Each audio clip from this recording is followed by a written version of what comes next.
talking about different things about me. So on my map, my brain thinks with words and pictures. My right hand likes to draw pictures and paint. My right foot, I always put on my right shoe first. My left foot likes to be the one crossed over the leg. I don't know why, but when I cross my legs, I always put the left foot over the right foot. The hand holds a cup of coffee first thing in the morning, and my eyes always looking at things, and I love to look at art. So now, when you fill out your map with me, if you want to do it, yours is going to be different, because it's going to be all about you. So I'm going to give these to Ivy, and if you want to do this, you can see Ivy afterwards, and she'll give you one. So that's that. And then there's more. Grace does comics, and if you want to make your own comic, I brought this, and you can have one of these. And I made a sample, so you can look at that if you want to do that. And let's see what else I have. Well, other kinds of books I like to do are picture books, and these are some picture books. Now I did a picture book a long time, not that long ago, called Cupcakes. And so, if you like cupcakes, maybe you would like to decorate your own cupcake. And I put mine on a piece of cardboard and on a string, but you could take this home and you can make your own fun cupcake. Okay, you can color it and cut it out and put it on a string. And if you wanted to, you can make 10 cupcakes and hang them up and have a cupcake place in your house. All right. So if you want to look at this, Ivy's going to have this too. Yes. Henry's Heart is a picture book, and that's coming out in November. So that's a little ways off. And if you just like to color, here's a coloring page for pick me up. You just want to color. And I'll give that to Ivy. Ivy's going to be very busy handing these out. Oh yes. You'll have to take your turn and wait patiently. And then I'm going to read this book right now called The Best Birthday Ever. And this is a new book that just came out a little while ago, like a couple months ago. And I made something for this book too. And it's a little booklet you can fold up. It's just a piece of paper. And you can fold it up. And you can keep track of all the pretend birthdays you want to play. You make, and you can write it down on here. Yes. And yes, and I have Fashion Kitty is right here. New Fashion one. Kitty. There's a new one coming. This is going to be. I'll show you. Fashion Kitty. But it's an iPad. Now this is. I actually like to write on this when I'm writing a book because it has a little keyboard, and I can sit and I can write with this. All right, but it's also great for showing you stuff. I just brought it to show you. Yes. She does. She's a cool grandma. So there's Fashion Kitty. And that's what it's going to look like. That's the new book, and it's going to come out in October. And we are going to read a couple pages from that. So we get to read pages before the new book is even out. But this is a version they made for the iPad, so it's kind of exciting. So you can go ahead and tell your friend that you saw a behind-the-scenes look of Fashion Kitty, the new book. I was full of information. Okay, so let's read the story, and I'm going to get these boys to come over here. Luther, come over here with Henry and listen to the story.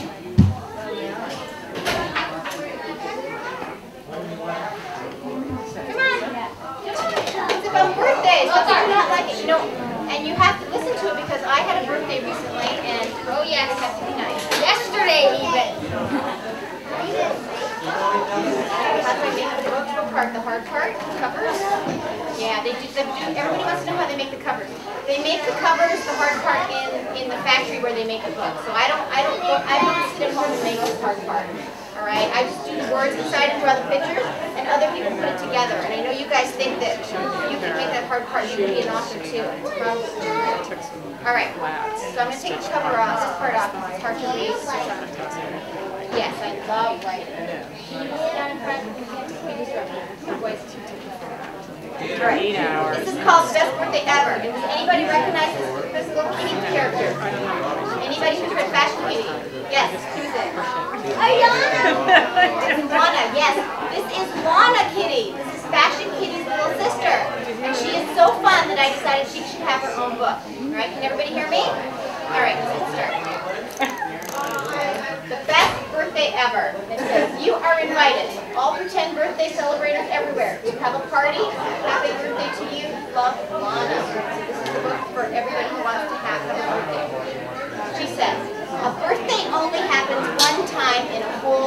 entire year. It's your most specialist day ever. And that's true. A birthday is your most specialist day ever. On your birthday, you should be the princess of the world. Now, I'm going to tell you that I had a birthday yesterday, and I felt like princess of the world yesterday. I had a very nice birthday, so I'm very happy today. You should not be sad and lonely. I was not sad and lonely. And why is she sad and lonely? She's sad and lonely because she's sitting in a timeout because of bad birthday manners. Uh-oh, something happened. Something happened. And that would be terrible to be sitting in a timeout on your very own birthday. On the steps, all alone. Not good. She says, that is why it's good to practice party manners with lots of pretend birthdays first. 1. Birthday invitation. Send an invitation to everyone you want to have at your party. Lots of fun colors. Now, this is my daughter Ivy. When she was younger, we used to have pretend birthdays at our house. And we had them for her favorite stuffed character, and that character's name was Bunny. And this says, even if you want to be nice, you should probably not invite everyone in the whole world. Don't invite bees. Bee says, I love a good party. Pointy stingers. Me too. So you don't want to invite anybody with pointy stingers. You should probably invite bears. They will eat all the cake. And business cats. They're very, very boring and bossy. Let's all talk about numbers while we eat cake. Let's have a meeting. Good idea. That doesn't sound like a fun birthday, does it? No. The birthday outfit. On your birthday, no one should be the boss of your fashion except you. She says, perfect. To wear whatever she wants on her birthday. Okay. And this is the part. Welcoming a guest, because you know when you have a birthday, you have guests that come into your house, right? And it says, this is a good way to welcome a party guest. Yay, you're here! A present for me? Why, thank you. Please come in. This is going to be a great party. I'll just put the gift in the pile, and then we'll go and play. That seems like a nice way to go into a house that's having a party. Oh, and now we find out, this is not a good way to welcome a guest to a party. Oh, good, you bought a present. Gimme, gimme, gimme, gimme, gimme. Yay, another present for me. Don't bother me. I'm resting with my presents. So that's probably not the best way. Birthday fun. A good party hostess does not ask her guests to listen to her sing 200 lovely songs she made up all by herself. And she's singing, that is why I am so beautiful. Probably singing badly too. A good party hostess does not ask her guests to watch her do an amazing fashion show. I'll call this my rainbow outfit. My rainbow night outfit is next. Doesn't sound like much fun. And a good party hostess does not ask her guests to look at her special, important to me only collection. This is my special rock that I found outside by the fence right after it had rained and blah, blah, blah, blah, blah, blah, blah, blah. That doesn't sound like a fun party, does it? And it says, because even though these are excellent things, listening and watching and looking is not as fun as doing. Is that true? Is it more fun to do, or is it just more fun to watch? Do, exactly. So pick something everybody can do, and she says, everybody dance. A good birthday hostess chooses something everyone can do all together. Okay? After fun, everyone will be hungry for birthday food. Here come the yummies. A good birthday hostess does not serve Brussels sprouts, spinach soup, macaroni and pickles, eggs on a stick, olive tacos, peanut butter and lettuce, carrot and cabbage pizza, beans on a bun, jam and liver nuggets. Did you want those? No, that doesn't sound very good, does it? She doesn't like them either. Her tongue sticking out. Yeah. The most important food of the whole day is the birthday cake. Candles show how old you are. Real candles have real fire. 10 candles do not. The most important song of the whole day is the birthday song. Does everybody know the birthday song? Now there's kind of different versions of the birthday song. I got 3 different versions of Happy Birthday sent to me yesterday. So I didn't know that there was a whole bunch of different kinds of ways of singing Happy Birthday. It's very exciting. Blowing out the candles. Okay, so Does everybody know that when you have a birthday cake, what do? You blow out your candles and you make a wish? Now, is everybody else supposed to blow out your candles too?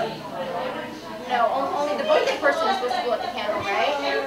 Okay, so this is what she's talking about. She says no one should ever help you blow out the candles unless you really want them to. Guests who might blow out the candles by accident should stay far away from the cake. So she's putting this little whale way far away from the cake because he's probably the kind of guest that would blow out the candles by accident. So that's a good thing to do ahead of time. Opening presents. Okay, it takes lots of practice to open a present. It says, is this one yours? I'm going to open it. What could it be? Wow, underpants. I love underpants. Thank you. I wear them every day. Underpants. And she says mostly it's hard to open presents properly because it's important to make the present giver feel happy about the present they gave you. So if you give somebody a present, you want them to like the present, right? And so if you're opening presents, you want the person to feel happy they gave you a present. This is what can happen if you don't practice. Okay, so she's opening the same present, and this is what can happen if you don't practice. She says, I hope it's something good. I see something. Rip, rip, rip. Yuck. Underpants. Is that all? That's the worst present ever. I already have a million of those. So she's not very excited about underpants. Goodbye and goodie bags. A good party hostess says goodbye to all her guests. Bye.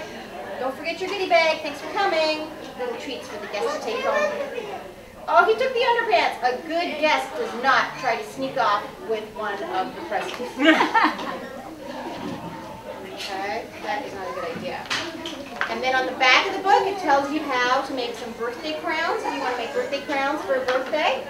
So I obviously like to do lots of crafty projects. This book has lots of projects in it. Okay, so let's look at Fashion Kitty now. This is a picture book, so this is for younger children. Fashion Kitty can be for kids that are a little bit older. Yeah, once they said all the things I had to change, so I had to write like a second draft of it, a more final draft. Is there a sequel that might be coming out? I don't think so. Some people have asked me, but I'm not planning on one yet. Probably never. Because I don't always like sequels that much unless you plan them ahead of time.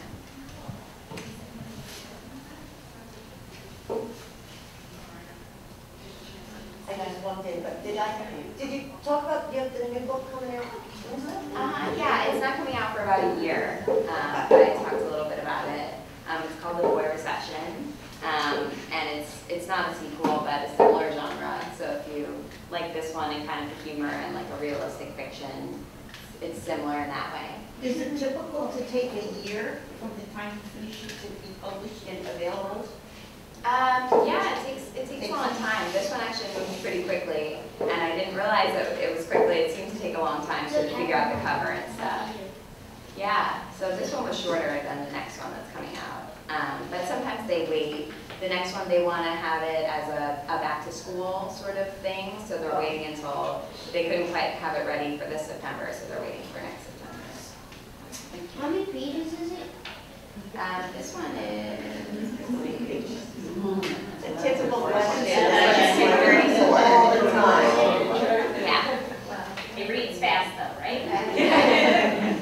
I know you have written poetry. Have you given that up, or you're still? No, I'm still writing poetry, and I'm actually in grad school for poetry right now, so I'm working on my poetry manuscript. So maybe that will be a book as well, I hope. Where are you going to grad school? At Hunter College? No, not FAE programs. Where'd you go to undergrad? At Notre Dame. So a big change from New York. Did you go to Hogwarts after you went to Ryan? No, I just went to Rhinebeck. I went to Rhinebeck Middle School, Rhinebeck High School. I guess I can read a little bit. Let's see. Flying what? Flying. That's so nice. Trying to find a Why part don't of you it. read the back of it? I actually did not write the back of it, so I got it.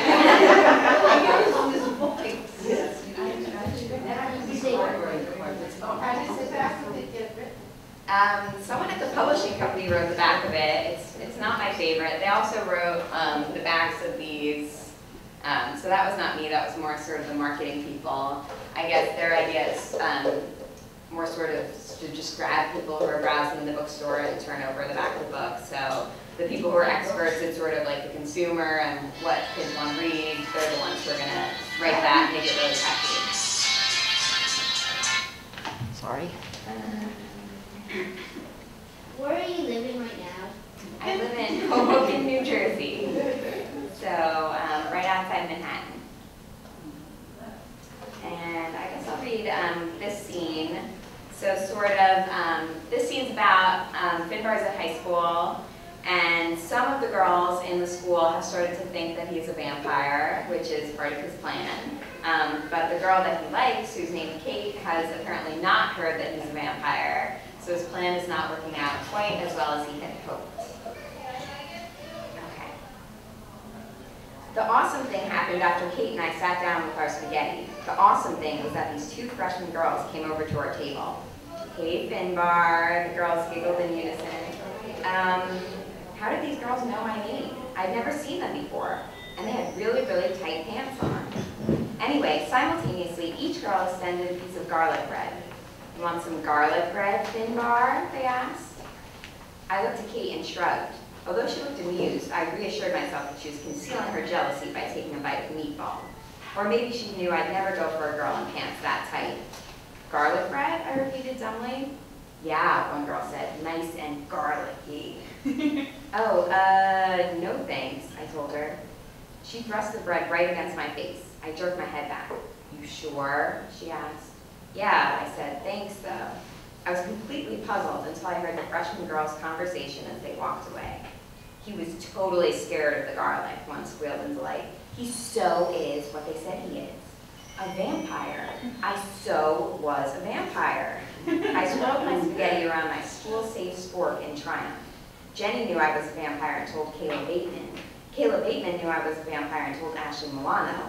Ashley Milano knew I was a vampire and had probably published it on the bathroom wall. Now even freshman girls knew I was a vampire.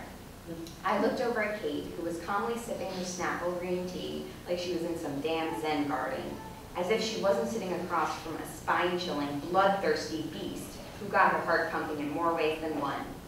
Kate did not know I was a vampire. She hadn't even heard I was a vampire. Why didn't Kate gossip?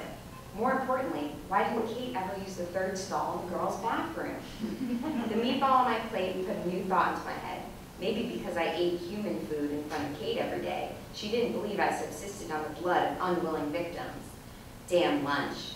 Damn pasta casserole. Damn Hebrew National Hot Dog Day. Damn my humanity.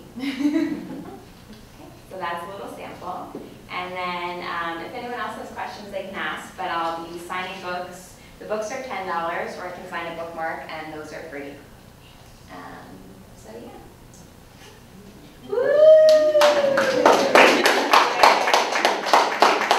Sit in there. I will sit here because I love to use my drum. And so, here we go. Once upon a time, in a very far-off land in Africa, in a village, there was an elephant family, a giraffe family, and all kinds of wildlife. One day, Mother Elephant had a son, a very lovely young elephant, and his name was Tembo. Baby Tembo. Baby Tembo was a very curious child, and he had lots of answers, just like you. He said, wow, I know why the sky is blue, Mama, and he would come up with an answer for that. And just as many answers as he had for things, he was also very curious. And that was a great thing, yes. Feel free as I pause and you can beat along with me. And one day, as he grew older and he was about your age, yes, when he was about your age, he began to ask a whole lot of questions. How many of you love to ask your mamas and your papas and your grandmas questions, your teachers? Well, yeah. Well, he wanted to learn about the world. So one day he went to his Auntie Oscar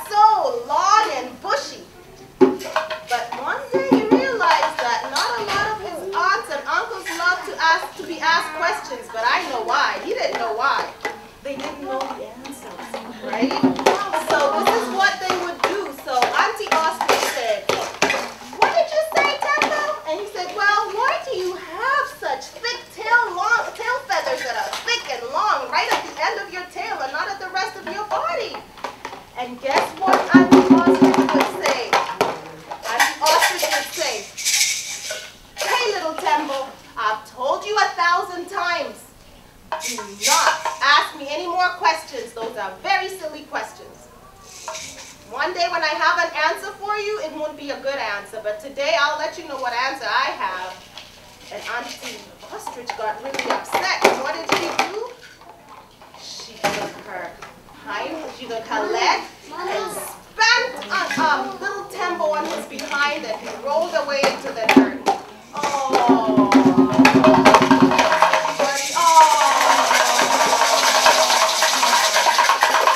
But guess what?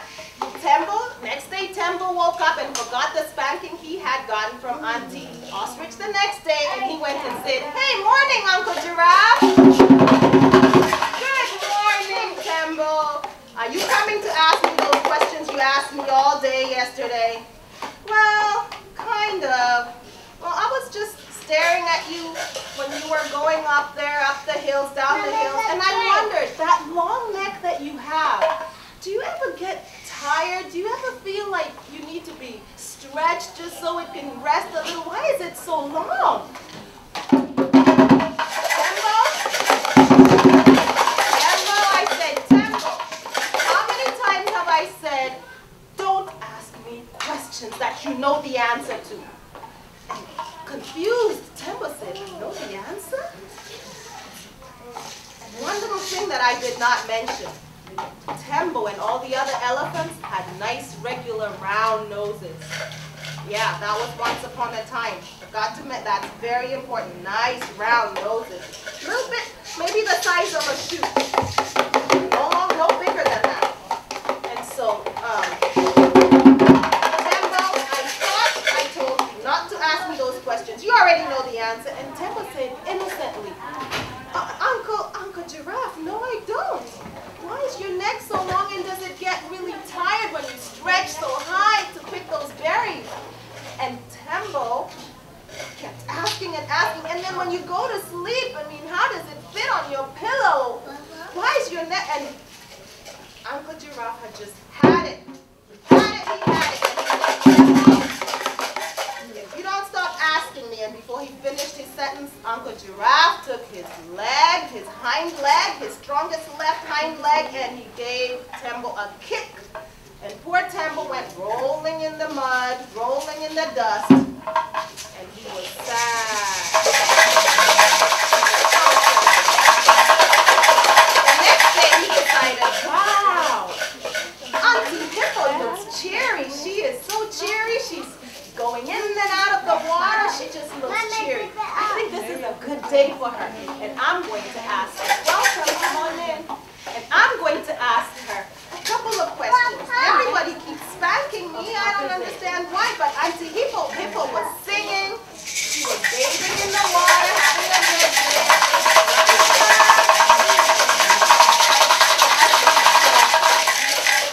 Tembo slowly walked by the riverbank, and he said, wow, she's smiling, she's laughing, she's having a good day.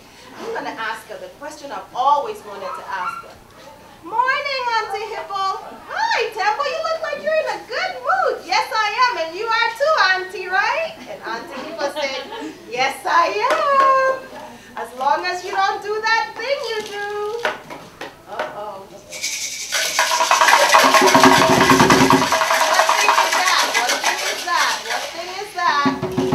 Asking questions. His curiosity was just too much. And Auntie Hippo said, I'll be right back. And she went down under the water and came back for hours. But Tembo didn't give up. He sat by the riverbank. After Auntie Hippo thought that Tembo was gone, she came out of the other side. She had walked across and she came out, and guess who was sitting right there waiting? Tembo. So Tembo said, oh, Auntie Hippo, I just have a quick question. Why are your eyes so red? And he said, Tembo, I am coming out of the water. And when I come out of the water, the answer you get, you will not like that answer. They were also mean to Tembo, but they were really nice to him. They were only mean to him when he asked questions. They were really, really mean to him. So Auntie Hippo got out the water, and she went slowly and said, now, Tembo, I have told you over and over and over again. Your questions are the silliest things I've ever heard. me a question like that again. And Auntie Hippo lifted Tembo up and splashed him, threw him right into the river. Tembo, who could barely swim, he'd never swum before, he cried. I will never ask another question again. This is horrible. So he went away walking sad. The next day, Tembo had made up his mind. He was just going to sit by himself and try to figure out the answers in the world to all the questions he had. So as he sat down on a rock, a little bird, Colo Colo, came by. She was singing happy songs, and Colo Colo said, "Good morning, Tembo. Why the sad face? Why the long face?" And Tembo said, "Well, all I am is a little elephant who just wants to know why things are the way they are. Is there anything so wrong with that? Is there anything so wrong with that? Really?"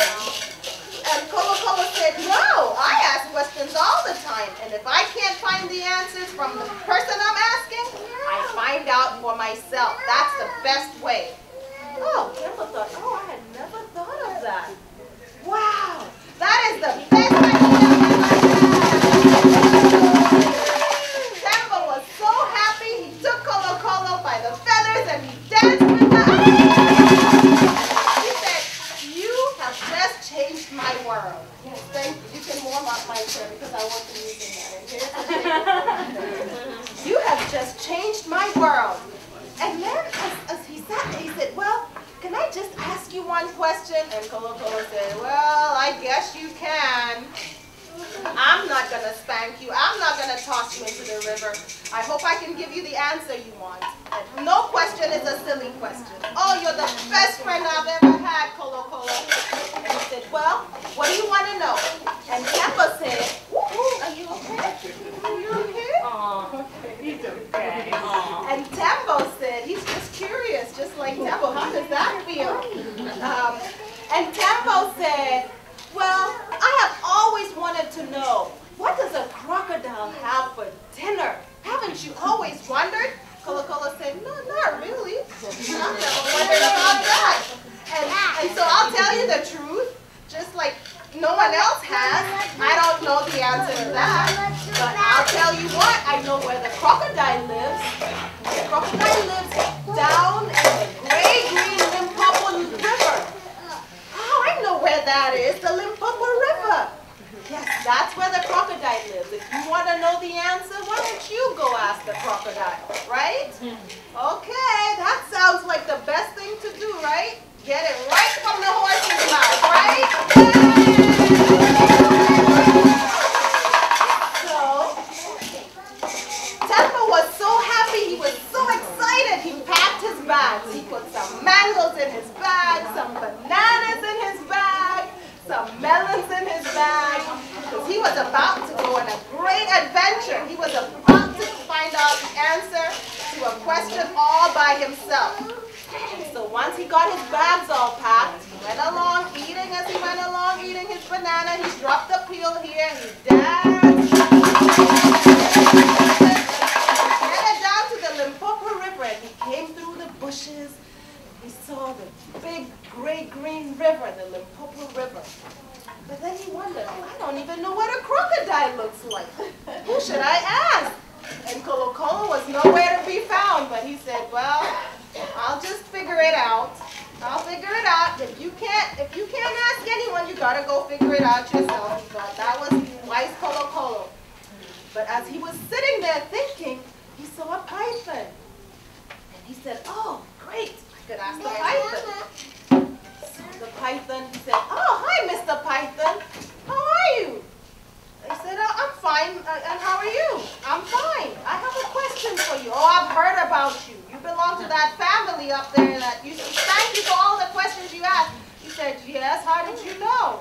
Well, because if you're about to ask me a question, I don't think you like the answer I'll give you. And Tembo was so hesitant. He said, wow, I thought I just left my family to find answers that were painless. But now he ran into Python, and Mr. Python said, well, go ahead and ask me. Well, do you know what a crocodile looks like? And said, well, if you ask me that question one more time, I'm going to spank you with my little tail so hard you will not come back to this river. Temple wondered, wow, it was just not his family.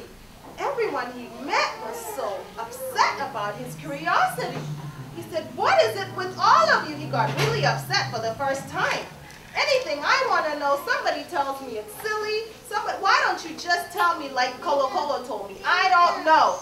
And as soon as he told Python that, Python got so upset and he said, I know the answer to everything. How dare you tell me I don't know? And Python unraveled himself and he twisted his tail and he spanked elephant and he rolled down closer to the riverbank. Ouch, he said. But as soon as he said ouch, he said, wow, I'm right at the riverbank. And guess what he saw? He saw an eye pop out of the water. Eye pop out. He said, oh my God, there's a big eye popped right out of the water. Don't worry, young friend. And he said, Temple was really brave. He was just a brave little scientist. And he said, excuse me, sir, would you happen to know if you could be a crocodile? I said, what kind of question is that? Can't you see my eyes are teary and I've got my crocodile tears? That was the funniest joke Temple had ever heard. So he said, you're right, it's a crocodile and he's teary. So Temple said, yes, finally, I can finally ask the question I've wanted to ask for a lifetime. And he said, now that I know that you're a crocodile, I have a question I have been waiting all my life to ask you, all my toddler life. Crocodile listened.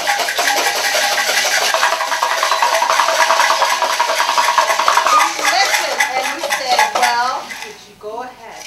I'm ready. And he said, well, all I just wanted to know is what crocodiles had for dinner. And Crocodile said, you know, I've heard about you. I've heard about your curiosity. Yeah, I've heard about you. And Crocodile seemed excited and Temple seemed puzzled. He said, everybody I've ever asked a question was so angry at me, so upset and so confused.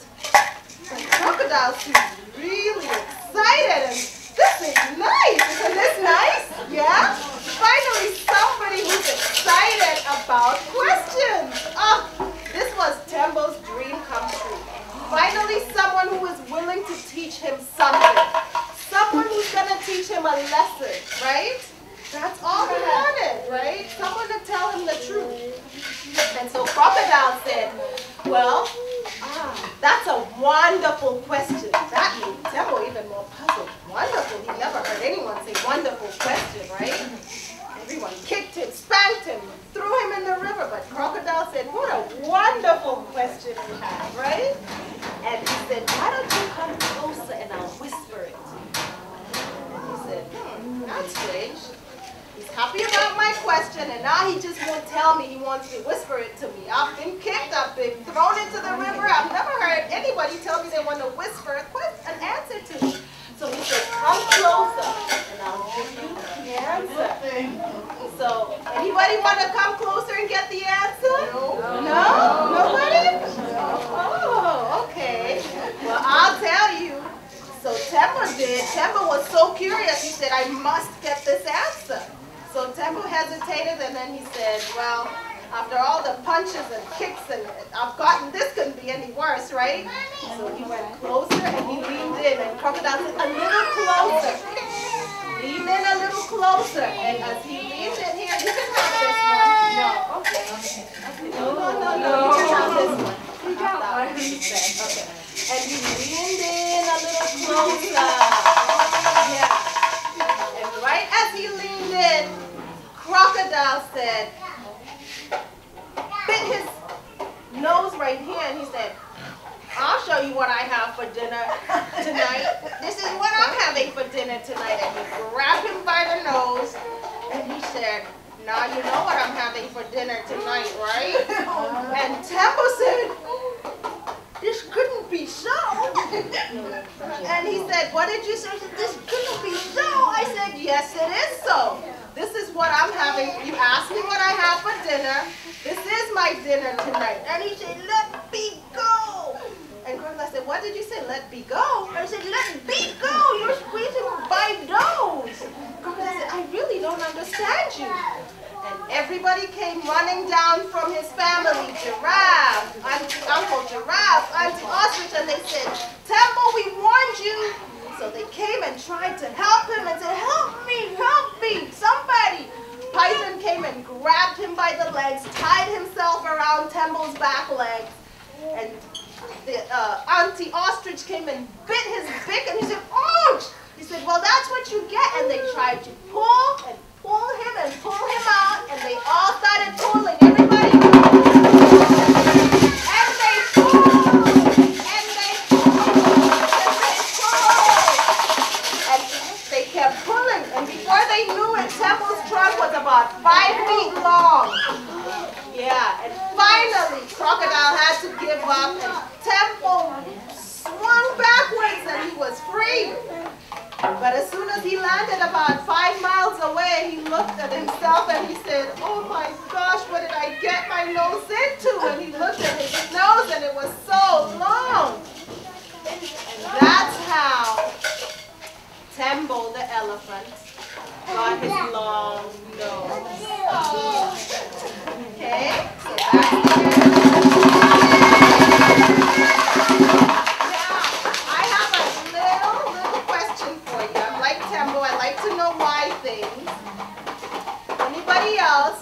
I have 2 questions. The first question is, can anybody else tell me if they were to tell the same story, what answer would they give to why Tembo, the elephant, got his long nose?